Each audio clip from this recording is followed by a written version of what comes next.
Good morning. What if I'm the unfittest there? What if I can't do it? What if I'm worried about my knees? I'm worried about any hip issues, back issues.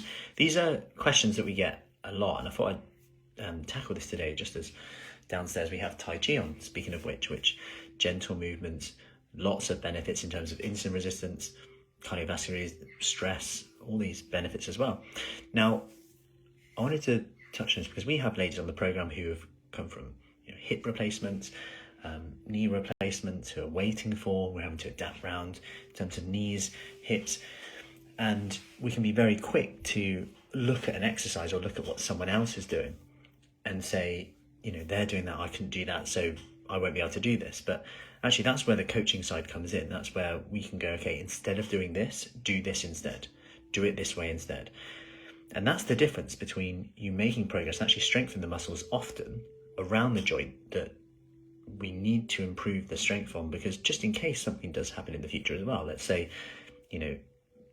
argument's sake that in 10 years time there is a knee replacements that are going to happen based on how it's looking right now. What if we can get the muscle around that joint in a much better place? How's the rehab going to be then? How's the quality of life going to be then? How do I overcome the bed rest that's inevitable to happen? These are real key moments in perhaps our life, but the key thing is that we can adapt it for you. And it's a bit like at the weekend, I was at the park with my 3-year-old daughter, and she was doing the monkey bars. And I was like, well, hang on, let's see how you get on with this. First time I was holding her quite a lot. And I was thinking, I'm not even sure I need to hold you here. Second time, I was like, right, I'll barely hold you, I'll just be there. And she did it again. And then one of the other girls was like, how old is she? That's so good. And I was like, oh, she's 3. And she's like, 3, and she can do the monkey bars. And I was like, yeah, she does do it a lot. And she practices a lot. Well, anyway, to that girl, you could see, oh, wow. And she said, oh, my sister's 3 and she can't do it. And I was like, it's just how much she practiced. Long story short, that's a snapshot of what she saw.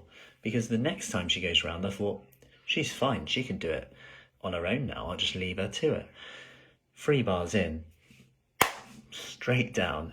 She pauses, and I'm thinking, well, that was quite a long way down. Let's see how she responds. And I thought, I've got to say something, and she's going to cry. So I said, oh, wow, you flew really well then. And then it kind of like changed her subject of it. And I said, oh, let's do it again, and I'll help you through.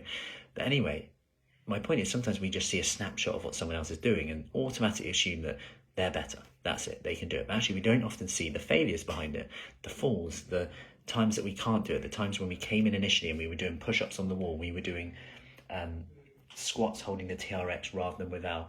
All of these things, we were doing squats onto a chair rather than without to keep our form better. We never see these things often. We see the highlight reel. And the reality is of course someone's going to be fitter than you if they started before you. That's why they are fitter than you. And actually the good news is we can do the same, because where we are right now is totally dependent on what we've done, our habits in the past 3 months, 6 months, year.